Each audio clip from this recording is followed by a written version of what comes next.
तो मुंबई में गैरकानूनी बांग्लादेशी घुसपैठियों के खिलाफ चल रही कार्रवाई पर सियासी संग्राम लगातार जारी है। पुलिस दावा ये कर रही है कि वो अपने इनपुट के आधार पर घुसपैठियों पर नकेल कस रही है, किसी नेता के कहने पर नहीं।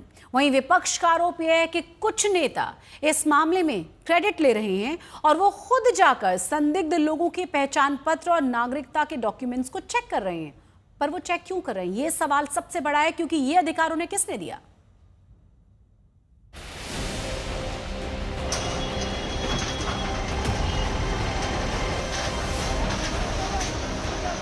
इलीगल बांग्लादेशी लोग आए हैं जो अपने बोगस प्रमाण पत्र बना के यहाँ पे बैठे हुए हैं, उनको यहाँ से निकालने का काम। बीएमसी में बीजेपी की मेयर रितु तावड़े ने कार्यभार संभालते ही बांग्लादेशी फेरी वालों पर एक्शन का ऐलान कर दिया था। बांग्लादेशी लोग आए हैं जो अपने बोगस प्रमाण पत्र बना के यहाँ पे बैठे हुए हैं, उनको यहाँ से निकालने का काम। दरअसल बीजेपी नेता और पूर्व सांसद किरीट सोमैया लगातार अवैध बांग्लादेशी घुसपैठियों पर नकेल कसने के लिए ग्राउंड जीरो पर काम कर रहे हैं। रितु तावड़े खुद किरीट सोमैया को इसका क्रेडिट देती आई हैं।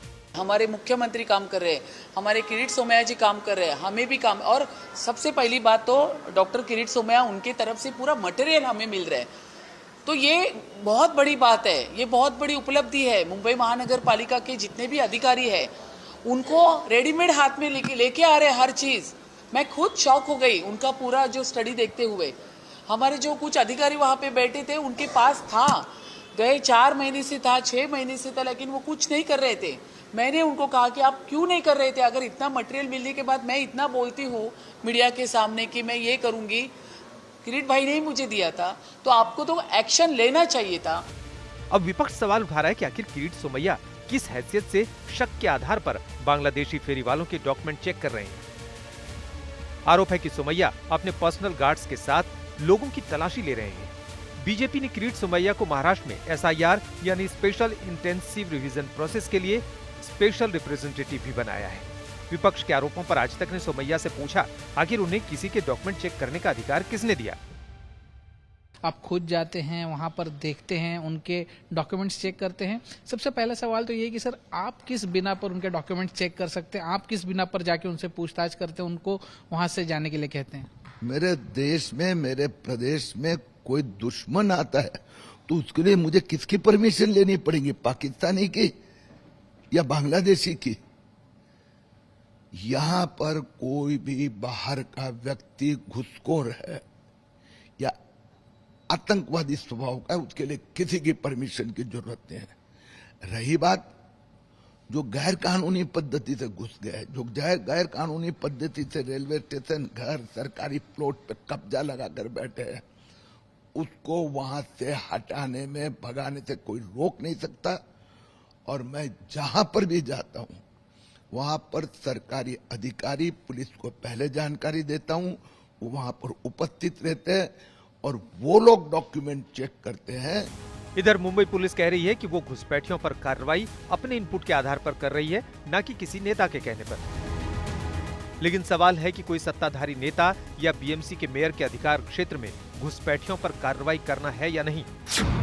मुंबई पुलिस के मुताबिक मेयर या बीएमसी सिर्फ सिविक कानूनों के तहत गैर कानूनी फेरी वालों या अतिक्रमण के खिलाफ कार्रवाई कर सकती है। बीएमसी पासपोर्ट चेक नहीं कर सकती, न ही नागरिकता की जांच कर सकती है, और बीएमसी घुसपैठियों को देश के बाहर भी नहीं भेज सकती।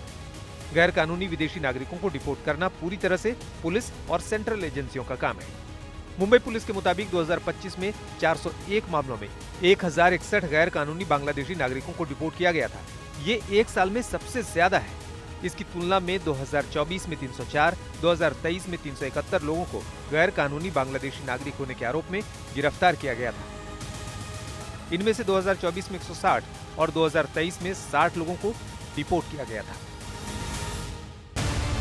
विपक्ष पूछ रहा है कि अगर महाराष्ट्र में हजारों बांग्लादेशी घुसपैठिए मौजूद हैं, तो फिर सरकार 2014 से क्या कर रही थी? इस बीच अवैध बांग्लादेशी घुसपैठियों पर कार्रवाई के बारे में एक और मुद्दा सामने आया है, जिसका सामना कानून लागू करने वाली एजेंसियों को करना पड़ रहा है। कुछ ऐसे बांग्लादेशी हैं जिन्हें पिछले साल एमएमआर इलाके से डिपोर्ट किया गया था, लेकिन वो फिर से अवैध रूप से लौट आए हैं और अब मुंबई में विलेपार्ले, गेटवे ऑफ इंडिया के पास और कुछ दूसरी जगहों पर रह रहे हैं। फिलहाल सोमैया की भूमिका को लेकर विपक्ष में नाराजगी है। साल 2025 से बांग्लादेशी घुसपैठियों को चिन्हित कर उन्हें उनके देश वापस भेजने की कार्रवाई मुंबई पुलिस युद्ध स्तर पर कर रही है। इन्हीं सब के बीच कुछ ऐसे भी राजनेता हैं जो मुंबई पुलिस की इस कार्रवाई का श्रेय लेकर राजनीतिक फायदा उठाने की कोशिश भी कर रहे हैं। मुंबई पुलिस का साफ कहना है कि वो किसी व्यक्ति या किसी नेता के इनपुट पर बांग्लादेशी घुसपैठियों के खिलाफ काम नहीं कर रही, एक्शन नहीं कर रही, पर डिपार्टमेंट द्वारा जनरेट किए गए इंटेलिजेंस और इनपुट पर यह कार्रवाइयां की जा रही है। शहर की सुरक्षा को ध्यान में रखते हुए बांग्लादेशी घुसपैठियों को ढूंढा जा रहा है, उन पर कार्रवाई की जा रही है, उन्हें उनके देश वापस भेजा जा रहा है, उन्हें डिपोर्ट किया जा रहा है। आपको बता दें कि पुलिस का यह भी कहना है कि इमिग्रेशन कानून में किए गए बदलाव के कारण बांग्लादेशी घुसपैठियों को ट्रेस करना और उन्हें उनके देश वापस भेजना आसान हो गया है। इसीलिए बड़ी संख्या में 2025 में बांग्लादेशी घुसपैठियों को मुंबई और आसपास के शहरों से ट्रेस कर अरेस्ट किया गया और वापस उनके देश भेजा गया है। कैमरा पर्सन महेश मोरे, दीपेश त्रिपाठी के साथ दिव्येश सिंह, मुंबई आज तक।